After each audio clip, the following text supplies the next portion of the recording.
I'm telling this story because there are moments in life that redefine you, and this was mine. What you're about to hear is the absolute truth of how my own blood tried to bury me, not knowing they were giving me the very shovel I'd used to dig their graves. The weight of the chairman's gavel in my hand was a familiar comfort, its dark mahogany polished smooth by decades of my own anxious grip. In that boardroom on the 55th floor, with the skyline of Manhattan sprawling behind me, I was about to call the annual shareholder meeting of Vance and Associates Architects to a close when my son, Julian, stood up. He didn't look at me, he looked at the board, his voice, usually so deferential, now ringing with an unnerving, metallic confidence as he betrayed me in front of everyone. Before we conclude, he announced, a smug smile playing on his lips, my associate, Ms. Evelyn Reed, and I would like to call for an unscheduled vote of no confidence in the current CEO. If you genuinely enjoy our stories, please subscribe to the channel, tell us where you're from, and what time it is right now. It's always fascinating to know how far our story flows. The silence that followed was a physical thing, a thick, suffocating blanket that smothered the air in the room. 66 years on this earth, 40 of them spent pouring my soul into the steel and glass monoliths that now defined this city, and it all came down to this. A mutiny. Led by my own son and the brilliant young woman I'd mentored, the one I treated like a daughter. I looked at Julian, my Julian, his face a mask of cool ambition I'd never seen before. His tailored suit was a shade of sharkskin gray I didn't recognize. Beside him, Evelyn Reed, whose career I had personally forged from raw talent into a formidable force, stood with a chilling poise. Her expression was unreadable, her eyes holding a glint of triumph that cut me deeper than any knife. My heart, a steady drumbeat that had powered me through recessions, hostile takeovers, and creative droughts, suddenly felt like a fragile, paper-thin thing. A vote of no confidence? I repeated, my voice hoarse. I tried to make it sound like a question, a point of order, but it came out as a whisper of disbelief. I looked to the other board members, men and women I'd known for years. David Chen, whose kids went to school with Julian. Maria Flores, who I promoted from the drafting floor. They wouldn't meet my eyes. They just stared at the polished surface of the conference table, their reflections as distorted and unfamiliar as the faces of my son and protégé. This had been orchestrated. A quiet, venomous conspiracy that had slithered through the veins of my own company while I, its heart, kept pumping, oblivious. The betrayal wasn't just in the act itself, but in the sheer, calculated secrecy of it. How many whispered phone calls? How many clandestine meetings over coffee at some discreet cafe in the West Village had I been blind to? Julian cleared his throat, enjoying the dramatic pall he'd cast over the room. Dad, he said, the word now an insult, the firm needs to move into the 21st century. VNA has become stagnant, risk-averse. Your methods, while foundational, are antiquated. He let the word hang in the air, a deliberate dart aimed at my age, my experience, my entire legacy. Evelyn picked up the thread seamlessly, her voice smooth as silk. It's about shareholder value, Arthur. We have secured a preliminary agreement for the Hudson Yards Pinnacle project. A paradigm-shifting contract. But the clients require a more dynamic leadership. They want youth. They want us. The Hudson Yards Pinnacle. I had no idea. That was the city's most ambitious project, a jewel I'd have given anything to add to my crown. They'd been working on it behind my back, using my resources, my name, and they were now leveraging it to slit my throat. My mind raced, trying to find a foothold in the collapsing reality. The company bylaws. A no-confidence vote required a 60% majority of shareholder proxies. I still held 30% of the company I founded. They would need to have swayed almost everyone else. You don't have the proxies, I stated, more a prayer than a fact. Julian's smile widened. He gestured to a sleek leather briefcase at his feet. We do, Dad. We've spent the last 6 months consolidating support. People are ready for a change. He made it sound so reasonable, so logical, as if he were discussing a quarterly earnings report and not the public execution of his own father. The vote was a formality, a brutal piece of theater. One by one, the board members aligned with them. David Chen mumbled something about fiduciary duty. Maria Flores just nodded silently, her face pale. The final tally was 68%. I was out. Stripped of my title, my office, my life's work, in less than 15 minutes. They didn't even have the decency to look ashamed. Julian and Evelyn stood side by side, a new power couple, their faces flush with victory. The board members, my supposed friends and colleagues, offered me awkward, fleeting glances before quickly congratulating their new leaders. I was a ghost in my own life. As they moved to adjourn, I remained seated at the head of the table, the gavel still in my hand. My hand. I looked down at it, at the liver spots and the wrinkled skin, the hand that had sketched blueprints on napkins and shaken hands on billion-dollar deals. Julian walked over, his shadow falling over me. "Security will help you pack up your personal effects, Dad," he said, his voice laced with a pathetic, feigned sympathy. "We'll have them couriered to your apartment." He then gently, but firmly, pried the gavel from my fingers. It was the last piece of my company I would ever touch. I didn't resist. I just watched him take it, this symbol of my authority, and place it neatly in front of his own seat at the table. He was no longer my son. He was a stranger who wore my son's face. And Evelyn, she was a viper I had warmed at my own hearth. That evening, I sat in my Upper East Side apartment, a place that suddenly felt too big, too quiet. The floor-to-ceiling windows offered a panoramic view of the city I had helped build. I could see 3 of my most iconic buildings from where I sat, their lights twinkling like distant, mocking stars. The city was my canvas, my legacy, and it had been stolen from me by the 2 people I trusted most in the world. The humiliation burned in my chest, a cold, chemical fire. It wasn't just the loss of the company, it was the sheer contempt they'd shown me. Antiquated. The word echoed in my mind. They saw me as a relic, a fossil to be cleared away to make room for the new. For days, I barely moved. I let the calls from concerned friends go to voicemail. I ignored the pitying texts. I just sat there, in my Ames lounge chair, and let the grief wash over me. It was a physical ache, a hollowing out of my very core. I felt old. Not just in age, but in spirit. Defeated. Maybe they were right. Maybe my time was over. But then, about a week into my forced retirement, a nagging thought began to surface. The Hudson Yards Pinnacle project. Evelyn had said they had a preliminary agreement. A project of that scale, with the city's notoriously complex bureaucracy, doesn't just happen overnight. It takes years of groundwork, negotiations, and preliminary designs. How had they managed it in secret? I had been CEO. A project of that magnitude should have crossed my desk at some point, even in its most embryonic stage. But there had been nothing. Not a whisper. It was too clean, too sudden. My mind, which for 40 years had been trained to see the flaws in a blueprint, the stress points in a structure, began to scan the blueprint of my own downfall. And for the first time in a week, I felt a flicker of something other than despair. It was suspicion. A small, cold spark in the ashes of my career. I got up from my chair and walked to my home office. It was a dusty, neglected space filled with old drafting tables, rolled-up blueprints, and books on architectural theory. In the corner sat an old desktop computer, a legacy machine I'd kept for my personal files. I still had remote access to some of the older, archived servers at VNA. It was an oversight on their part, a loose end they hadn't bothered to tie up. They probably assumed the antiquated old man wouldn't know how to use it anyway. I sat down, the old chair groaning in protest, and I typed in my credentials. The screen flickered to life, granting me a ghost's access to the digital skeleton of my former empire. I didn't know what I was looking for, but I knew I had to find it. I started with Evelyn's project files, searching for anything related to Hudson Yards. It took hours of digging through layers of encrypted folders and mislabeled directories. And then I found it.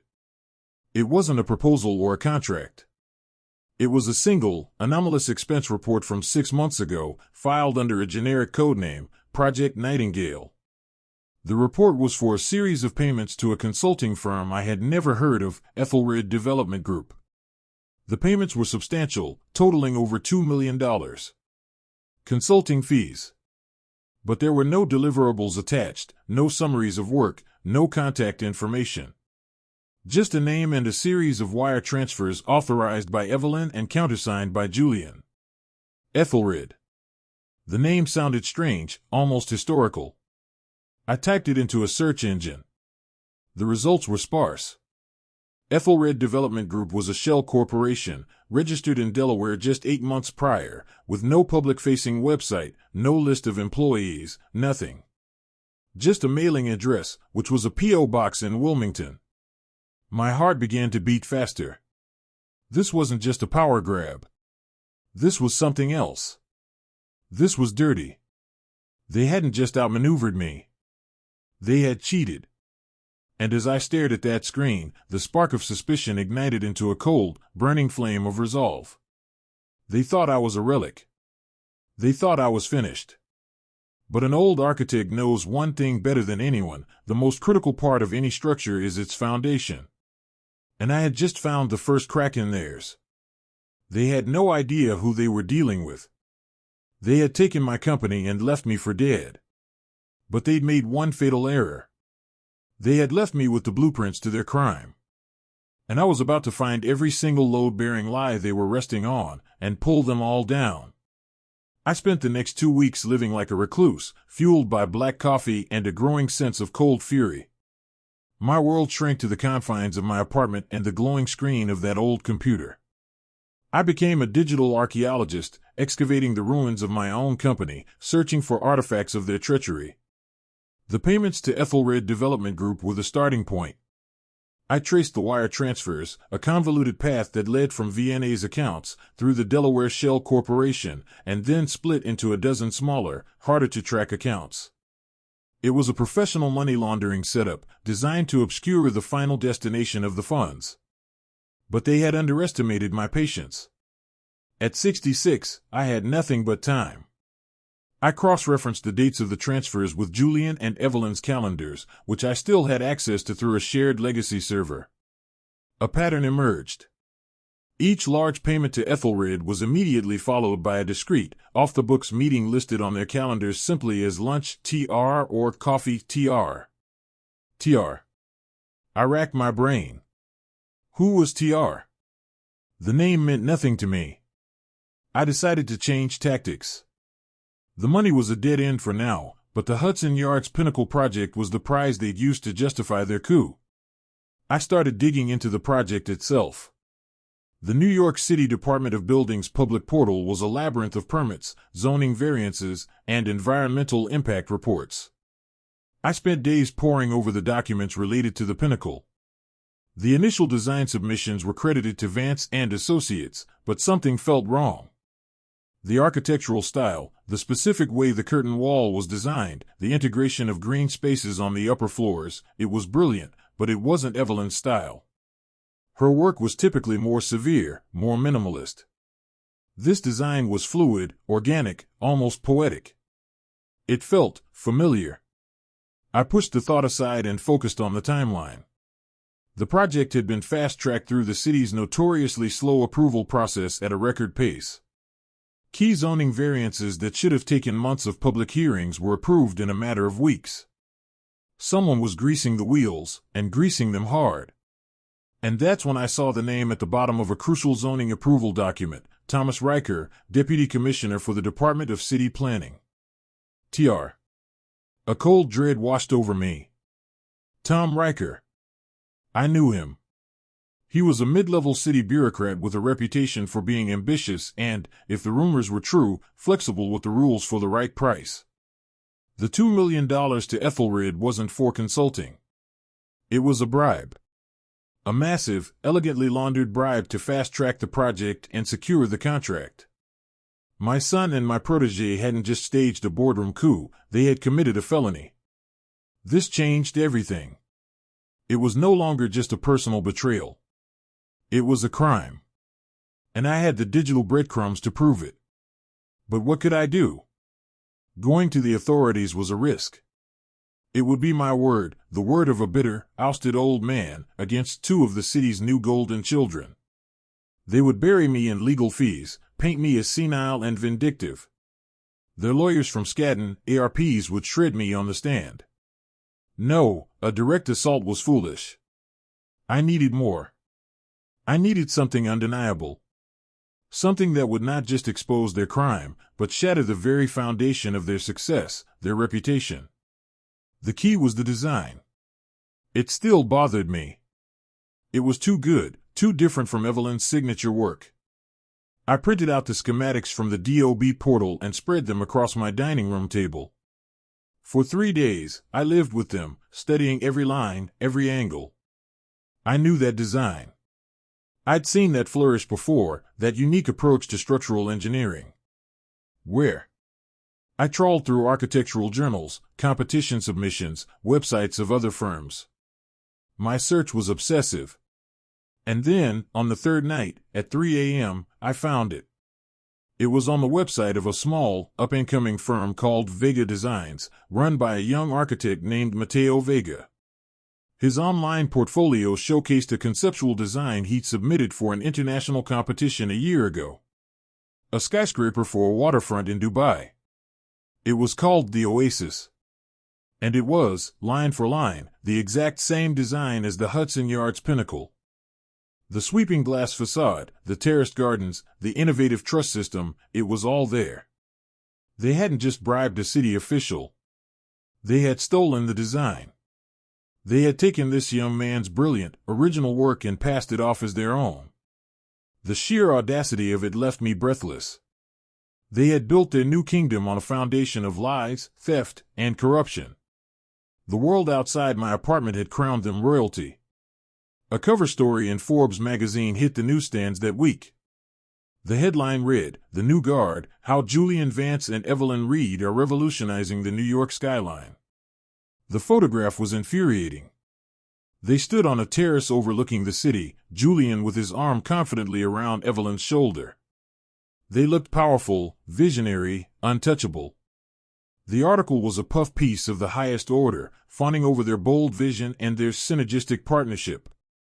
It quoted Julian saying, "My father built a great company, but it was time for a new generation to take the reins.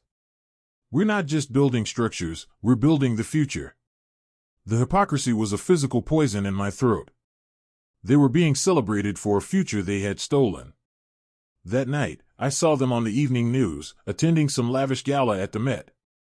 They were all smiles, basking in the glow of the city's elite.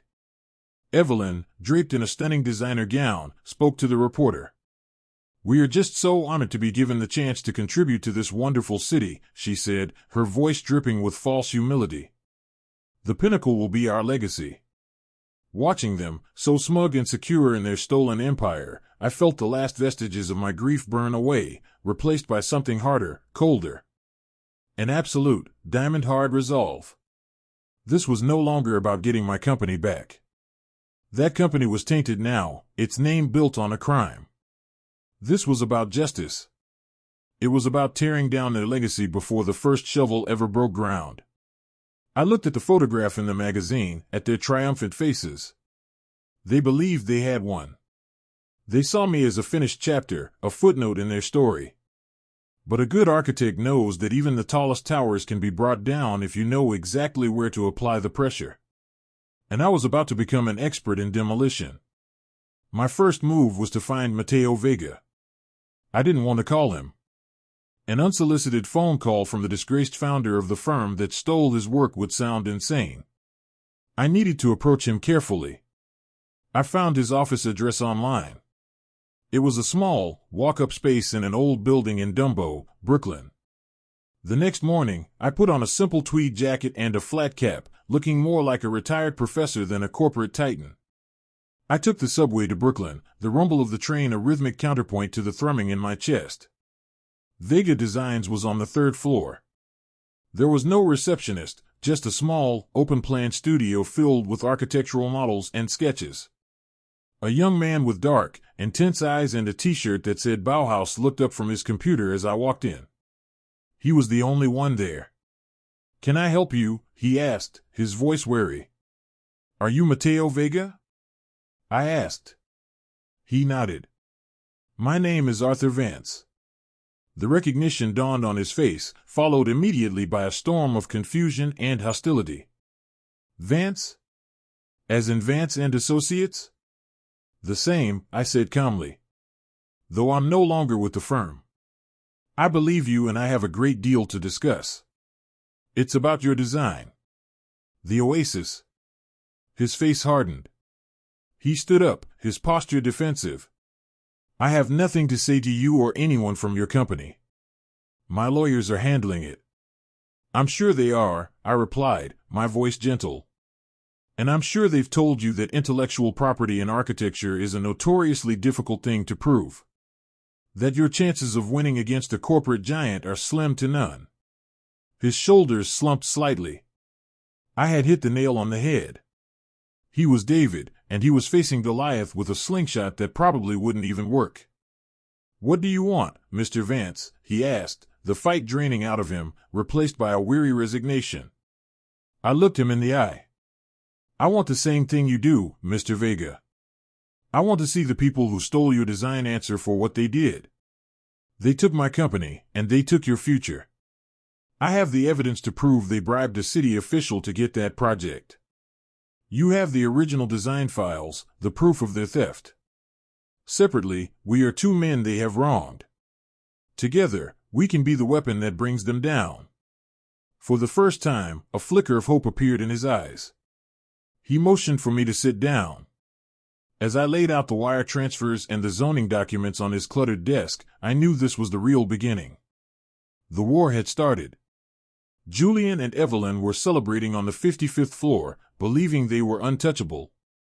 They had no idea that their downfall was being plotted 3 stories above a Brooklyn sidewalk. Our alliance was forged in that dusty Dumbo studio, a partnership born of shared grievance. Mateo, it turned out, was not just talented, he was meticulous. He had every digital file, every time-stamped sketch, every email from when he'd submitted the Oasis to the Dubai competition. The metadata was indisputable proof that his design predated the Pinnacle's submission by over a year. He told me how he had been devastated when VNA announced the project. He'd sent a cease and desist letter, which was met with a thunderous response from Julian's legal team, threatening a countersuit for defamation that would bankrupt him. They were trying to bully him into silence. They said my design was generic, Mateo said, his voice tight with anger. That any architect could have come up with a similar concept. They called it coincidence. There is no coincidence in architecture, only intent. I had my proof of bribery, and he had his proof of theft. Now, we had to build our case, brick by brick, making it so airtight that by the time we revealed it, their world would collapse in on itself. Our strategy had to be twofold. First, we needed to dismantle their professional reputation. Second, we needed to create a legal time bomb that would detonate at the moment of their greatest triumph. I started with the first part. I still had contacts, old friends, and rivals in the industry, journalists I'd spoken to over the years. But I couldn't be the face of this. I was the bitter old man. I needed a proxy. I thought of a young, aggressive reporter at the New York Ledger, a guy named Simon Jaffe. He tried to write a hit piece on me years ago, but I'd won him over by giving him an exclusive tour of a finished project, showing him the craft behind the curtain. He was hungry, and he hated corporate corruption. I sent him an anonymous, encrypted email from a Proton Mail account. The subject line was simple, the Pinnacle's dirty foundation. I gave him just enough to get him started, the name Ethelred Development Group and a hint about its connection to VNA's latest project. I told him to look into its financial origins. I knew his journalistic instincts would do the rest. Good reporters are like dogs with a bone. Once they have the scent, they never let go. While Simon started digging, Mateo and I focused on the design itself. Bribes and theft were one thing, but to truly destroy them in the architectural world, we had to prove they were not just criminals, but also incompetent. They stole your design, Mateo, I said one afternoon, looking over the blueprints. But do they understand it? Did they just copy the skin, or did they understand the bones? That was the key. Mateo's design was not just beautiful, it was a complex piece of structural engineering. The oasis was designed for the specific climate and seismic conditions of Dubai. Its innovative truss system was meant to dissipate heat and withstand desert winds. Building it in Manhattan, with its different wind loads, its brutal freeze-thaw cycles, and its unique bedrock composition, was not a simple copy-paste job. They made changes, Mateo said, pointing to a section of the schematics they'd filed with the city. Here. They altered the load-bearing calculations for the core. And here, they swapped out the specified composite material for the curtain wall with a cheaper alternative. I looked closer, my old eyes tracing the lines. A cold realization washed over me. They weren't just thieves, they were fools. The changes they'd made weren't improvements, they were compromises, likely to cut costs. And the change to the curtain wall material, it created a critical flaw. My God, I whispered. They've created a thermal bridging issue. In the winter, condensation will form on the interior mullions. It'll cause water damage, mold, but worse, the temperature differential will put immense stress on the glass panels. Mateo's eyes widened as he followed my logic. Over time, with the wind shear at that altitude, it could lead to spontaneous panel failure. The glass could shatter and rain down on the street below. It was a catastrophic, unfixable flaw. A flaw baked into the very DNA of their stolen design. A flaw that would never have existed if they understood the engineering principles behind the art they had plagiarized. They had turned a masterpiece into a public safety hazard. This was our weapon. This was the dagger that would strike at the heart of their credibility. While our trap was being set, Julian and Evelyn were soaring. They announced the official groundbreaking ceremony for the Pinnacle, scheduled in 2 months. It was going to be a massive media event, with the mayor, the governor, and every real estate mogul in the city in attendance. They were on top of the world, completely oblivious to the rot spreading beneath their feet. Simon Jaffe, the reporter, was making progress. He'd managed to trace the Ethelred money to an offshore account in the Cayman Islands, and from there, to a trust controlled by Thomas Riker's wife. The bribe was now documented. He was building his story, waiting for the right moment to publish. Mateo, meanwhile, had quietly registered his original Oasis design with the U.S. Copyright Office, a step he had neglected before, and we hired a bulldog of an intellectual property lawyer, a woman named Lena Petrova, who was known for taking on corporate giants. She prepared a lawsuit that was a work of art, detailing the theft with such precision that it was impossible to refute. We had the bribery scandal, the copyright infringement lawsuit, and the catastrophic design flaw. All three were ready to be deployed. We just had to wait for the perfect moment. The week before the groundbreaking, Julian, flushed with arrogance, did something incredibly stupid. V&A announced they would be the keynote speakers at the annual convention of the American Institute of Architects, held at the Javits Center. The topic of their presentation, The Future of Urban Design, a case study of the Hudson Yards Pinnacle. It was an act of supreme hubris. They were going to stand in front of 1,000 of their peers and present Mateo's stolen, flawed work as their own revolutionary vision. This was the opportunity one had been waiting for. It was time to escalate. It was time to move from the shadows into the light. Through an old contact on the AIA board, I arranged for Mateo Vega to have a seat in the front row of that presentation. I also made sure that Simon Jaffe, the reporter, was in the audience, press pass in hand. I, however, would not be there. My role was to be played from a distance. The day of the presentation, I sat in my apartment, a live stream of the event on my computer screen. The auditorium was packed. Julian and Evelyn walked onto the stage to thunderous applause. They looked like royalty, their confidence radiating from them. They began their presentation, a slick, multimedia affair with dazzling renderings of the Pinnacle. They talked about their vision, their process. I felt a surge of nausea. And then, Julian put up a slide showing a detailed cross-section of the curtain wall. He began to explain the innovative materials they were using, the cheaper composite that I knew was the project's fatal flaw. That was the signal. In the front row, Mateo Vega stood up. He wasn't aggressive or loud. He simply stood there, holding a tablet computer. "Excuse me, Mr. Vance," he said, his voice amplified by the room's acoustics. Julian stopped, stunned. "I have a question about your design." All heads turned towards Mateo. "My name is Mateo Vega," he said clearly. "And my question is, how can you claim to have designed this building when I have the timestamped, copyrighted files for this exact design from over a year ago on this tablet?" A wave of murmurs swept through the auditorium. Evelyn's face went white. Julian stammered, I don't know who you are." "Security, can we please remove this person?" But before security could move, Simon Jaffe, the reporter, stood up from his seat in the press section. "I have a follow-up question, Ms. Reed," he called out, his voice sharp and loud. "Can you comment on the $2 million your firm funneled through a shell corporation called Ethelred Development to the wife of Deputy Commissioner Thomas Riker, the man who approved your project?" The room erupted. The murmurs turned into a roar of shock and confusion.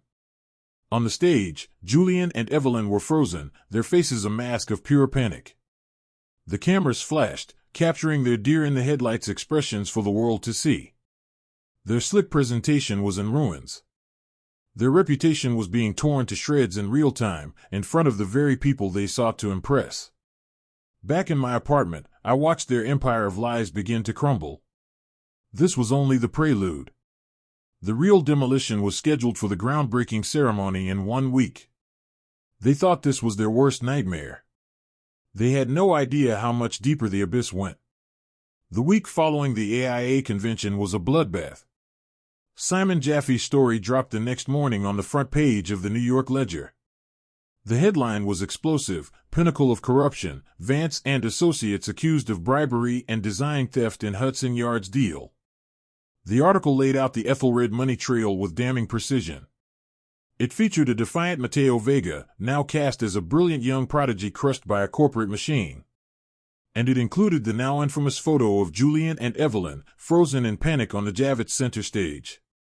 The fallout was immediate and catastrophic. The mayor's office launched an internal investigation into the Department of City Planning. Thomas Riker was suspended indefinitely.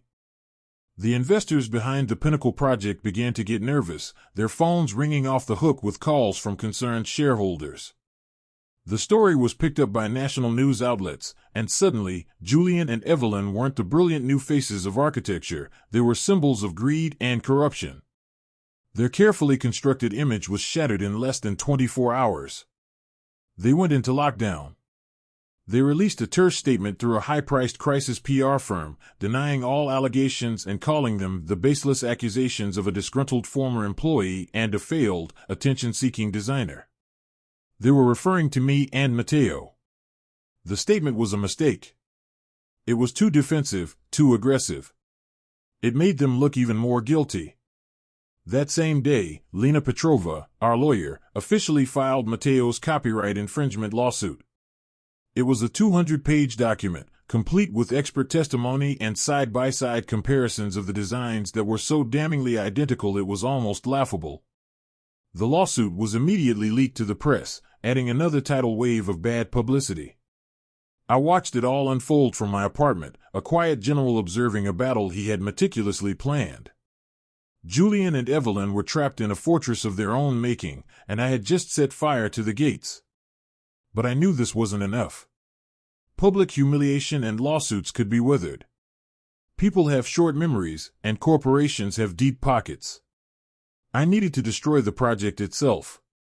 The design flaw was the final, killing blow. They made another arrogant mistake. They insisted the groundbreaking ceremony would proceed as planned. Their PR firm advised them that canceling it would be an admission of guilt. They had to project strength and confidence, to act as if this was all just a minor nuisance that would blow over. It was exactly what I had hoped they would do. The day of the ceremony was a crisp, clear autumn day. The site, a massive excavated pit at the edge of Hudson Yards, was surrounded by a media circus. There were news vans from every major network, reporters jockeying for position. A large, opulent tent had been erected for the guests, a who's who of New York's political and financial elite.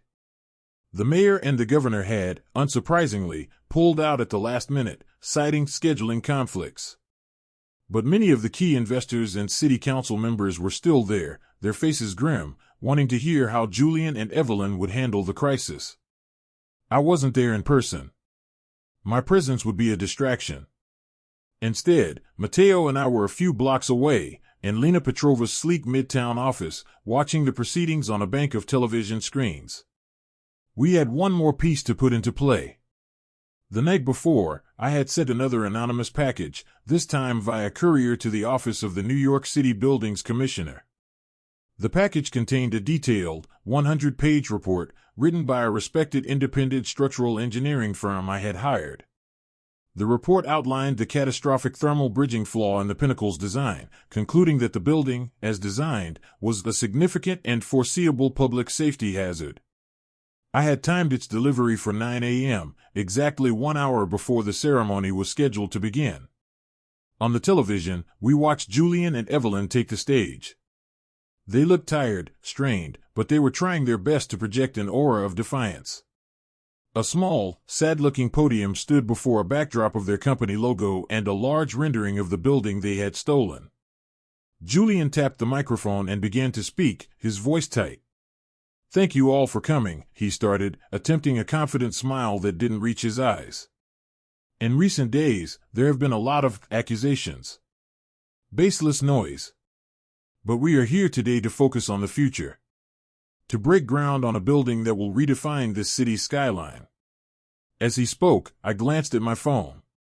I received a text message from a contact I had inside the buildings department. It was a single word, received. The bomb was armed. On screen, Evelyn took over, speaking about the building's supposed virtues, about community and progress. It was a speech I'm sure she'd rehearsed 100 times, but now the words sounded hollow, desperate. And then, our plan unfolded with a beautiful, cinematic precision. From the corner of the screen, we saw 2 black sedans pull up to the construction site entrance. Several figures in dark suits emerged. They weren't reporters. They were FBI agents. They moved with a quiet, confident authority, bypassing the security and heading straight for a portly, sweating man in the second row, Thomas Riker. They flanked him, spoke to him quietly, and then escorted him out of the tent. A ripple of shock and confusion went through the crowd. Phones came out, cameras started flashing. Julian and Evelyn stopped mid-sentence, their eyes wide with horror as they watched their co-conspirator being led away. At that exact moment, another set of officials arrived. These were from the Department of Buildings. They marched directly to the stage and handed a red document to a stunned Julian. A stop work order. The buildings commissioner, having received my report, had acted immediately. He had no choice. The potential liability was too great. The project was officially frozen, indefinitely. The crowd began to murmur loudly, the sense of chaos growing. And then, the final act began. A new figure walked into the tent, uninvited. It was Mateo Vega, flanked by his lawyer, Lena Petrova. He wasn't there to shout or accuse. He was there to save them. He walked calmly to the front, where the shell-shocked investors were gathered. He didn't address Julian or Evelyn. He addressed the money. "Ladies and gentlemen," he said, his voice calm and clear. "My name is Mateo Vega. The design for this building is mine. But more importantly, the version of it that Vance and Associates has submitted to the city is dangerously flawed." He then proceeded, with the help of a tablet, to give a concise, brilliant, and terrifying explanation of the thermal bridging flaw. He explained how the glass would fail, the risk to the public, the inevitable lawsuits, and the hundreds of millions of dollars it would cost to fix a problem that was integral to the design. He spoke not as a victim, but as an expert. The investors, their faces pale, listened intently. They weren't listening to an accuser, they were listening to an engineer telling them that the billion-dollar asset they were about to invest in was a ticking time bomb. The game was over. Within minutes, the lead investor, a powerful real estate magnate named Arthur Blackstone, stood up, turned to Julian and Evelyn, and said in a voice loud enough for everyone to hear, "You are both fired." and my legal team will be in touch." He then turned, walked over to Matteo, and shook his hand. The other investors followed suit, abandoning the stage and the two architects on it like a sinking ship. Julian and Evelyn stood there, alone under the hot lights, their faces a mixture of disbelief and utter ruin. They had been publicly, surgically, and completely destroyed. The cameras flashed, the reporters shouted questions, but they just stood there, speechless, the architects of their own spectacular demise. In the law office, I watched them, but I felt no triumph, no elation. Just a quiet, cold sense of completion. I had built a case, and it was structurally sound. I had designed their downfall, and the execution was flawless. The aftermath was a slow, satisfying demolition. The Pinnacle project was officially canceled, leaving a gaping, multi-million-dollar hole in the ground at Hudson Yards, a fitting monument to Julian and Evelyn's ambition. The investors, led by Blackstone, filed a massive fraud lawsuit against them personally, seeking to claw back every penny they had been paid. The company, Vance and Associates, the firm I had built from nothing, was gutted. Its stock became worthless overnight. Key employees, disgusted by the scandal, resigned in droves. Within 6 months, the firm filed for Chapter 11 bankruptcy and was liquidated for parts, its name erased from the industry it once helped define. Julian and Evelyn were pariahs. No one in the architectural world would touch them. Their Forbes cover story became an object of ridicule. They were forced to sell their lavish apartments to pay their legal fees. I heard Julian was working for his father-in-law's construction supply company in New Jersey, a humiliating step down for a man who saw himself as a master of the universe. Evelyn disappeared completely. Some said she moved back to her hometown in Ohio, a disgraced prodigy. Their fall was as swift and total as their rise had been. The legal cases moved slowly, as they always do. Thomas Riker, the deputy commissioner, pleaded guilty to corruption charges in exchange for a lighter sentence and his testimony against Julian and Evelyn. His cooperation sealed their fate. They were eventually indicted on federal charges of bribery and wire fraud. The trial was a formality. They were found guilty on all counts. I didn't attend the sentencing. I didn't need to. I read about it in the paper. Julian got 7 years in a federal prison. Evelyn got 5. Their mugshots, pale and stripped of all their former arrogance, were a stark final chapter to their story of hubris. And what of me? I didn't want my old company back. It was a ghost, haunted by the memory of betrayal. Instead, I invested what was left of my fortune into a new venture. I partnered with Matteo Vega. We started a new firm, Vega Vance Design. It was small, lean, and dedicated to the principles of integrity and true innovation. We took over the lease on his little studio in Dumbo, expanding into the floor below. Our first major client was Arthur Blackstone, the same investor who had publicly fired Julian. Impressed by Matteo's brilliance and my experience, he hired us to design a new, completely different building for the now abandoned Hudson Yards site. We won awards for that building. It was a masterpiece of sustainable design and elegant engineering, a symbol of a new beginning built on the ashes of the old. Matteo became the star he was always meant to be, his talent finally given the platform it deserved. I found a new purpose, not as a CEO in a corner office, but as a mentor, a guide. I was happier than I had been in years. I had my craft back, stripped of the corporate politics and the empty pursuit of fame. It was just about the work again. The pure, honest work of building things that last. Sometimes, late at night, I walk down to the waterfront in Brooklyn and look across the river at the Manhattan skyline. I see the buildings I created over a lifetime, and I see the new one, the one I built with Matteo, shining brightly amongst them. And not far from it, I can just make out the dark, empty space where the Pinnacle was supposed to stand, a permanent void in the cityscape. They tried to turn me into a relic, a forgotten piece of the past. But they forgot that a good foundation is the most powerful thing in the world. They took my name off the building I built, so I made sure their names would only ever be attached to a hole in the ground. The end.